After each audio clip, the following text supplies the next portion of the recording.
करके एक बंदा था, is height 6.7, I am 5.7, is complete difference like this one.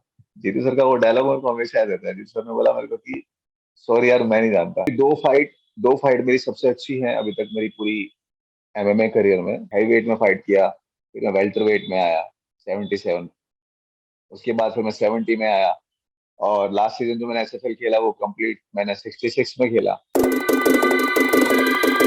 विकास भाई, सबसे पहले कैसा चल रहा है मुंबई पर? आपका इंजरी रिकवरी हो रहा है तो क्या हाल है मुंबई पे? बेसिकली ऐसा कुछ है नहीं, सब नॉर्मली है बॉम्बे में। हम्म। नथिंग कि अभी नया वेरिएंट आया है तो कुछ, हाँ थोड़ा सा लोगों में डर है, बट बाकी फिर भी ऑल गुड। सब अपना काम कर रहे हैं, वही 50% वाला दोबारा रूल शुरू हो गया है, तो ओके। Always think. बाकी जहां तक इंजरी का सवाल है, I am almost done recovery. Last 1 month I'll start my workout, all type of weight training, Jitendra sir के साथ।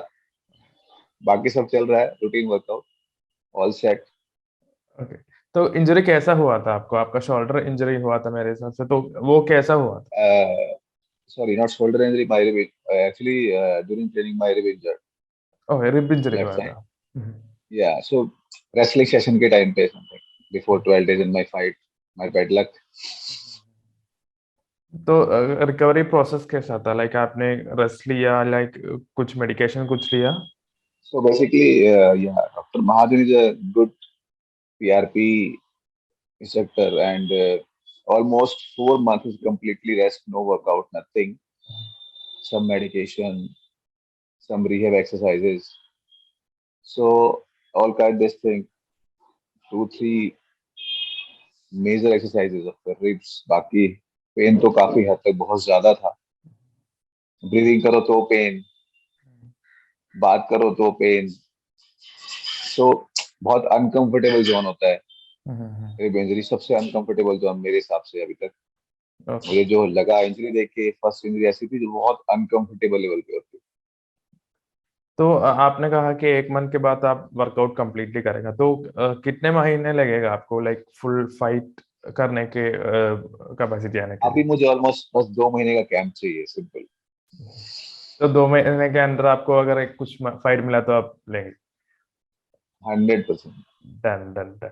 सो इसके बारे में तो श्रीकांत शेयर के साथ आपका फाइट वो कैंसिल हुआ था, तो इसी फाइट के लिए इंटरेस्टेड है आप? बेसिकली दो बंदे शॉर्ट लिस्टेड हैं। फर्स्ट थिंग, जैसे श्रीकांत है, श्रीकांत को मैंने चैलेंज किया था, बट उसने कुछ बिफोर 2 2.5 month एक वीडियो डाला था। सो ठीक है, आप फाइटर हो, आप फाइटर की तरह बात करो। आप खुद से मुझे कुछ बोलोगे, ठीक है, मुझे बुरा नहीं लगेगा, बट आप चार लोगों के बीच में बैठ के थर्ड पर्सन से कुछ बात कर रहे हो, बुलवा रहे हो कि विकास के बारे में कुछ कहना चाहेंगे। Hell, seriously I don't like this thought. हाँ, I am interested for first thing of Srikanth Shekhar, and second thing, आपको याद भी होगा अंगद बिस्वा ने मुझे चैलेंज किया है। आई डोंट नो क्यों, कब, कैसे, किसके दिमाग से, कहाँ से उसके अंदर ये थॉट आया। ही सेड, पता नहीं क्या सोचते हैं लोग, ओके। बट ठीक है, I am accept this challenge. I मैं दोनों के साथ खेलना चाहूँ, जो मुझसे पहले खेलना चाहता है most welcome. First come first serve, जो पहले आएगा हम उसके साथ पहले खेलेंगे, कोई प्रॉब्लम नहीं। वेट कैटेगरी 66 70, जहां उनका दिल करे, आई एम रेडी। awesome, awesome। तो अगर आपके करियर पे आएगा तो आपने बॉडी बिल्डिंग से ट्रांसफॉर्म किया था एक एमएमए फाइटर, तो वो ट्रांसफॉर्मेशन कैसा था? सो बेसिकली मैं ऑलमोस्ट पिछले 15 साल से वर्कआउट ही कर रहा हूँ। सो मैंने स्टार्ट किया सबसे पहले रेसलिंग, रेसलिंग के बाद I am got body building, body building के बाद पावर लिफ्टिंग, पावर लिफ्टिंग के बाद मैं यहाँ आया हूँ। थोड़ा टफ था बेसिकली, क्योंकि एकदम कॉम्बैट स्पॉट और शो ऑफ स्पॉट में बहुत फर्क है। चेंज करना मतलब, I am starting my fight career is 98 kg, and then 66 kg I am fighting. So tough तो काफी है, वेट लॉस, इतना वेट लॉस करना, बट हाँ, एकदम से तो नहीं हुआ। मुझे भी 2 2.5 साल लगे, slow slow slow slow cut करके वहां तक आने में, क्योंकि एनर्जी भी संभालनी होती है यहाँ पे, क्योंकि आपका मेन काम तो एंडुरेंस और पावर पे ही है। अभी मैं वेट कट करके एंड्योरेंस में पावर खत्म करूंगा तो मैं खेलूंगा कैसे? सो लगे मैं ऑलमोस्ट 2 साल लगे मुझे 93 95 से 66 तक आने में। सो उसके बाद मैंने 98 में फाइट 98, हाँ, हैवी वेट में फाइट किया। फिर मैं वेल्टर वेट में आया 77। उसके बाद फिर मैं 70 में आया। और लास्ट सीजन जो मैंने एसएफएल खेला वो कंप्लीट मैंने 66 में खेला। एमएफएन की फर्स्ट फाइट मैंने 66 केजी में खेला। उसके बाद फिर कुलदीप के साथ मैं 70 में खेला। एमएफएन 2 में मेरी फाइट विकास भैया के साथ थी, जो विदाउट वेट, एक्चुअली उसका वेट में से 5 किलो ऊपर था तो वो फाइट नहीं हो पाई। फिर कुलदीप के साथ 70 में खेला। अभी श्रीकांत के साथ 70 खेलने वाला था, but just before 12 days, 12 days भी नहीं कह सकते आप, यहाँ से बस फ्लाइंग करने में 3 से 4 दिन बचे थे जब ये इंजरी हुई। क्या बोल सकते हैं, ड्यूरिंग ट्रेनिंग कुछ भी हो सकता है। तो आपने कहा कि आपने रेसलिंग से शुरू किया, तो वो कैसा था? लाइक आपने बचपन में शुरू किया या कुछ कॉलेज टाइम में शुरू? नहीं, मैं 8th क्लास में था जब मैं रेसलिंग कर रहा था। हमारे यहाँ आपको पता है हरियाणा दिल्ली में रेसलिंग तो मतलब कुछ करो मत करो आप अखाड़े में जरूर जाओ, सिंपल थॉट। तो वो एक बस फैमिलियर है। फैमिली में दादाजी रेसलिंग बैकग्राउंड से थे, आर्मी बैकग्राउंड से हैं, तो वो डिसिप्लिन शुरू से चलता आता है स्पोर्ट्स को लेके ना। तो वो सब तो ऐसे ही चलता रहता ओके। है, बेसिक है। 8 से 12 4 साल रेसलिंग की मैंने आराम से। देन, हाँ, बट बॉडी बिल्डिंग से कॉम्बैट स्पोर्ट में ट्रांसफर करना बहुत मुश्किल है। बहुत कम लोग सोचते हैं, सिंपल, क्योंकि बॉडी का एटीट्यूड ही चेंज है। तो वो जर्नी कैसा था, बॉडी बिल्डिंग का? वो जर्नी वो कंप्लीटली डिफरेंट होता है, वो कैसा था आपके लिए? एक्चुअली जब मैं बॉडी बिल्डिंग कर रहा था तो मैं कोई body building thought of mind से नहीं गया था। आई एम जस्ट एक फिटनेस की, हाँ, फिट रहना है, जिम जाना है नॉर्मली।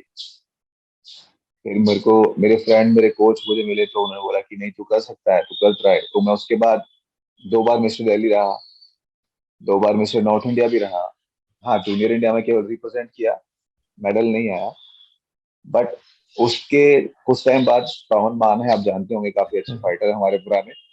पवन मान हमारे रिलेटिव ही हैं एक्चुअली। तो उन्होंने शुरू किया था मुझे थोड़ा पुश करना कि विकास एमएमए करेगा, मगर देख पता नहीं है कुछ भी इसके बारे में, रेसलिंग करी है ना? मैं कहा हाँ रेसलिंग तो करी है। तो ये सेट की ठीक है, ऑलमोस्ट ऑलमोस्ट सेम।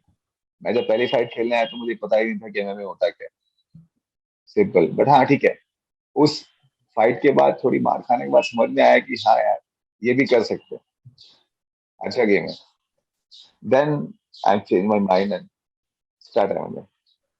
तो आप आपका ये रेसलिंग बैकग्राउंड था, तो स्ट्राइकिंग आपको कैसा लगा? मैं एक मिक्स स्पोर्ट्स के लाइक स्ट्राइकिंग भी चलता है, तो उसको उसको आपने कैसे लिया?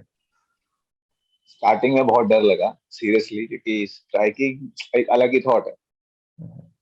कहते हैं कि रोड पे फाइट करना और रिंग के अंदर फाइट करने में बहुत फर्क है। रोड पे सब फाइट कर सकते हैं, रिंग में सब फाइट नहीं कर सकते। सो बेसिकली मैंने नासिक में भी एसएफएल का कैंप किया था एलन सर के साथ। तो उस टाइम पे मैंने थोड़ा सा देखा लोगों के साथ ट्रेन करके, क्या स्ट्राइकिंग भी बहुत जरूरी है, और कुछ नहीं हो तो कम से कम आप अपने आप को अच्छे से डिफेंड कर सकते हो, वो भी बहुत है। अभी आप किसी इंटरनेशनल फाइटर को लोगे कि जैसे सपोज करो खबीब है या कोई भी है, अब सबको पता है खबीब को करना तो रेसलिंग ही है। लास्ट थिंग आके वो आपको वहीं लेके जाने वाला है जहाँ वो लेके जाता है। बट वही है, आपकी बेस्ट चीज को कोई रोक नहीं सकता। हाँ, आप उसमें एडिशनल कर सकते हो जो भी आपको ऐड ऑन करना है, ठीक है। जैसे अभी मैंने पिछले 2 साल से स्ट्राइकिंग पे इतना फोकस कर रखा है, इतना फोकस कर रखा है कि अब मैं इतना कॉन्फिडेंट हूँ, यदि मेरे साथ ये खड़े होके भी खेलना चाहता है तो मुझे प्रॉब्लम नहीं है। I am happy. चलो आपको स्टैंडिंग खेलना है, I am ready, no worry. आपको ग्राउंड जाना है, ठीक है, वो तो अपना बैकग्राउंड है ही, उसमें मुझे प्रॉब्लम है ही नहीं। Most welcome. सो अभी मैं अपनी प्रिपरेशन कुछ उस हिसाब से कर रहा हूँ कि मैं स्ट्राइकिंग और ग्रैपलिंग रेसलिंग को एक मैचअप के साथ एंट्री कर सकूं। ये नहीं कि मेरे को स्ट्राइकिंग नहीं आती है, नहीं यार मैं खड़ा होकर टाइम नहीं निकाल सकता हूँ, मेरे को ग्राउंड नहीं आता है, मैं ऐसा नहीं कर सकता हूँ, नहीं। Do everything, little bit do everything. तो कुछ याद है पहला एमएमए फाइट का आपका? कुछ याद मेमोरेबल मोमेंट है उसके उसमें? हाँ, बहुत ही बकवास मोमेंट है। First fight, actually my weight is 95 kg। My opponent is Nikon something करके एक बंदा था, is height 6.7, I am 5.7, is complete difference like this one. So fight started, gloves touch, cage पे गया, टेक मी डाउन, उसने मेरा back take लिया। फिर मैं वहां से निकला एक बार तो, फिर सेकंड टाइम जब उसने मेरा बैक टेक लिया, हाँ मेरे को दो नी भी लगे उससे पहले, बैक टेक लिया तो थोड़ा सा ग्राउंड एंड पाउंड करके उसने मेरे को आरएनसी पे फिनिश किया। 3.5 मिनट फाइट चला था। तो आप इसको कुछ भी कह सकते हैं, फर्स्ट फाइट थी या मेमोरेबल मोमेंट था, जो भी आप चाहें वो कह सकते हैं, बट हाँ मुझे उस दिन लगा कि अब हम खेल सकते हैं इन फ्यूचर, हम ट्रेनिंग करेंगे तो और अच्छा होगा। क्योंकि इस गेम के बारे में कभी कुछ पता नहीं था, विदाउट कैंप के यहाँ आए थे। हाँ थोड़ा बहुत पवन के साथ ट्रेनिंग किया था, लेकिन उसके बाद जब वापस दोबारा जब जाने की बारी आई तो समझ में आ चुका था कि गेम क्या है। तो कॉन्फिडेंस आया आपको उसके उस मैच के बाद? हर फाइट के बाद कॉन्फिडेंस बिल्डअप होता है। और जो लोग ये सोचते हैं कि उसको फाइट से पहले नर्वसनेस नहीं होती है, या जो लोग बोलते हैं कि मेरे को डर नहीं लगता है, वो झूठ बोलते हैं। Clearly thought of point. आप 2 फाइट खेलो, आप 2000 फाइट खेलो, आपका जो ये कहीं ना कहीं आपको पकड़ के चलता है। हाँ लेकिन एक बार रिंग में एंट्री होने के बाद वो सब खुल जाता है कि ठीक है यार, ये तो हम करते ही हैं। बट हाँ जब तक आप बैक स्टेज हो ना, आपका दिमाग चलता है कि यार क्या होगा क्या नहीं होगा, वो सब चीजें होती है माइंड में। ऐसा नहीं है, कहने को तो आप कुछ भी कह सकते हैं, अरे नहीं मेरे को तो इतना एक्सपीरियंस हो गया, अभी मैं भी ऐसे तो 2012 से खेल रहा हूँ, ऑलमोस्ट 9 साल कंप्लीट हो गए। तो मतलब मैं भी ये नहीं बोलता हूँ कि नहीं यार ऐसा नहीं होता, होता है, लेकिन बस वो केज में एंट्री तक होता है, बस उसके बाद नहीं।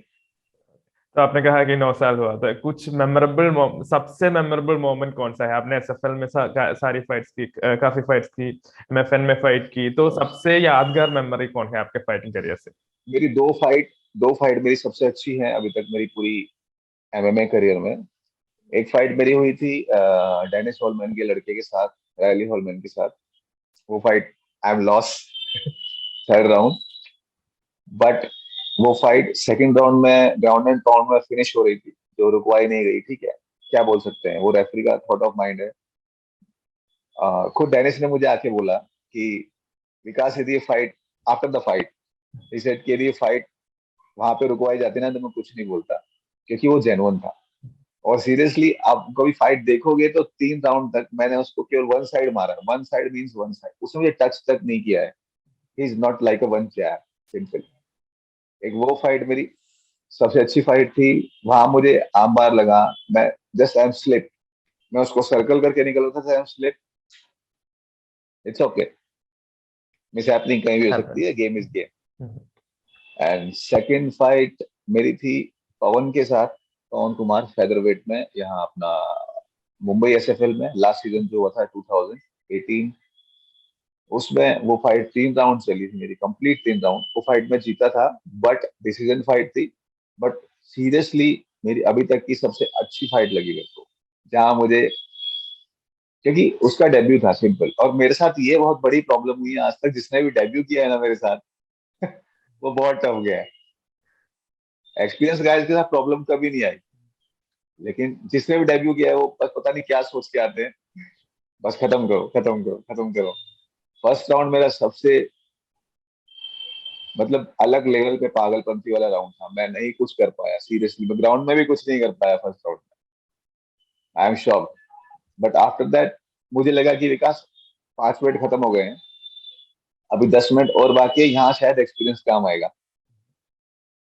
वो 10 मिनट जो थे वो बहुत अच्छे निकले, लेकिन फिर भी टफ फाइट थी, बहुत टफ फाइट, बहुत मजा आया। हाँ। मेरी बेस्ट फाइट अभी तक की ये 2 फाइट। हाँ, तो अब आप तो टीम रिलेंटलेस पे ट्रेन कर रहे हैं, तो आपने कैसे ज्वाइन किया यस, टीम पे और किस साल पे ज्वाइन किया टीम? बेसिकली मेरे को टीम रिलेंटलेस के साथ ऑलमोस्ट 2.5 ईयर हो चुके हैं, ज्यादा ही हो गए हैं मेरे ख्याल से, 3 साल से ऊपर ही हो गए हैं टीम। मैंने सुना बहुत था इन लोगों के बारे में लेकिन कभी देखा नहीं था।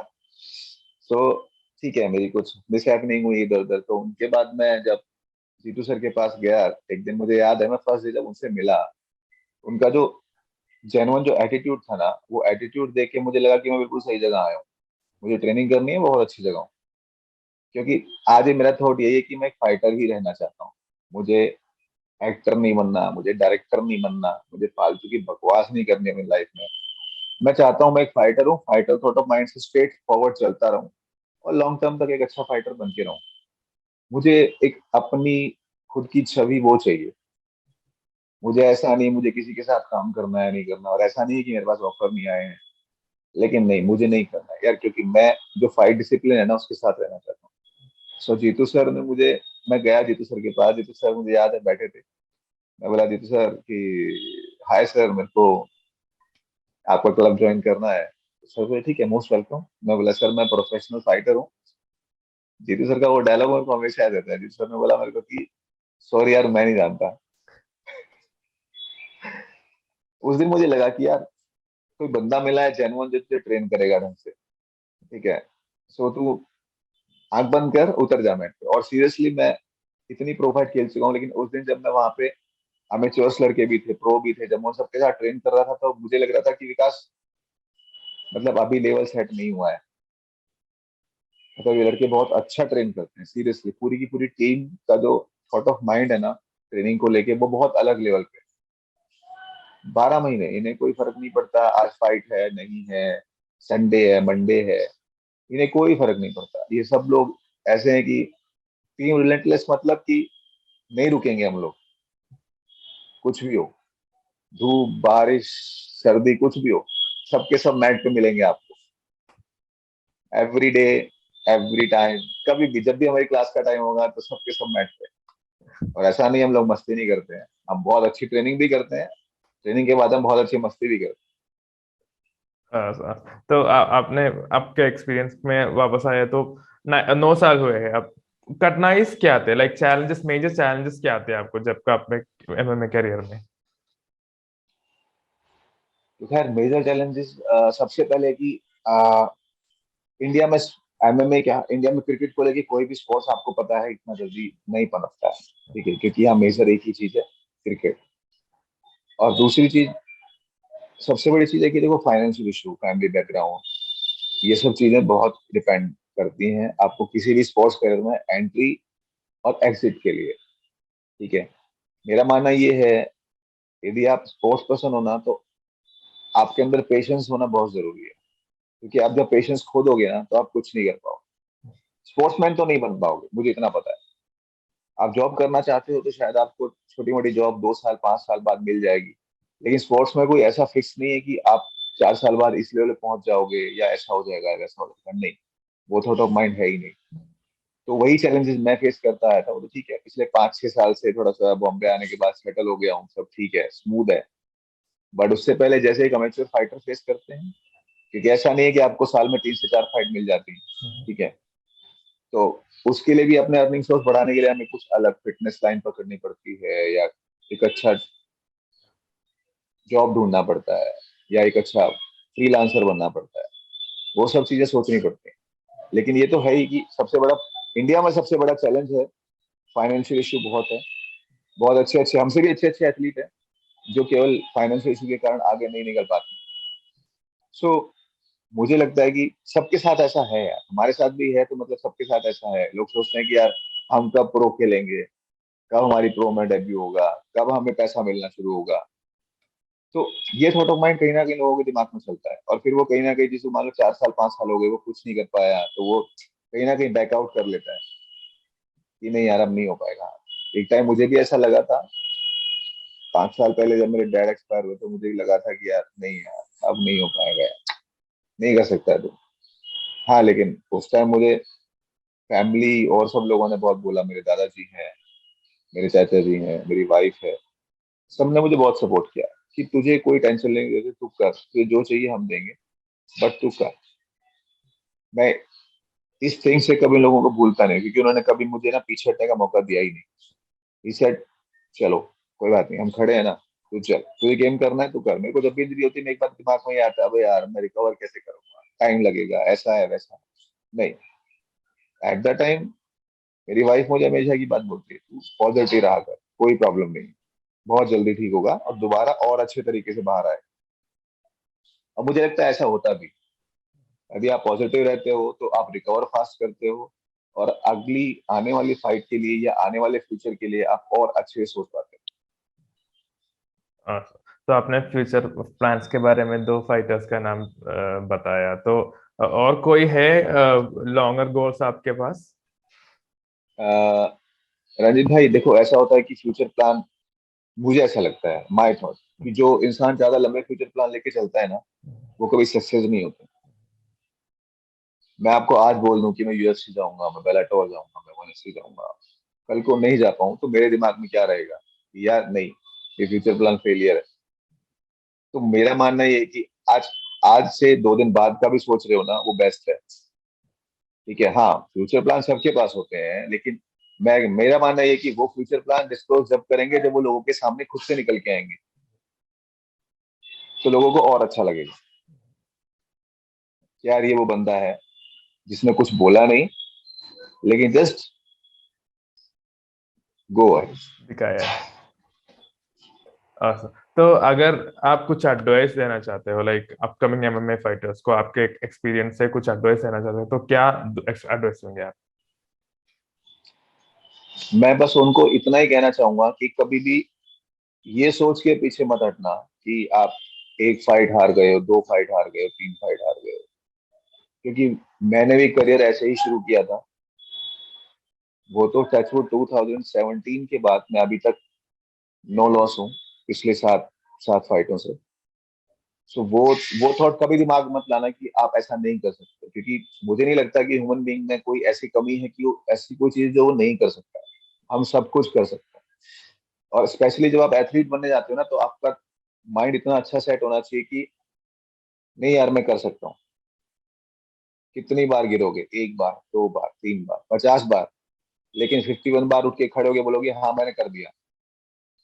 तो जब तक गिरोगे नहीं बॉस, उठोगे नहीं। और इंजरियां तो फेस हमें हमेशा ही करनी पड़ती है और हमेशा करते ही। तो ये मत सोचना कि मेरा ऐसा हो गया वैसा हो गया, मैं नहीं कर सकता हूँ। मैं भी अभी तक पिछले 9 साल में 6 7 इंजरियां ले चुका हूँ। तो ये मत सोचो कि नहीं होगा। आप हर बार और अच्छा बन के आओगे, आप ये सोचो, उस सॉर्ट ऑफ माइंड से चलो। सो क्लोज करने से पहले कुछ कहना चाहते हो आप community MMA, Indian MMA community से, या आपका फ्यूचर अपोनेंट से कुछ कहना चाहते हो?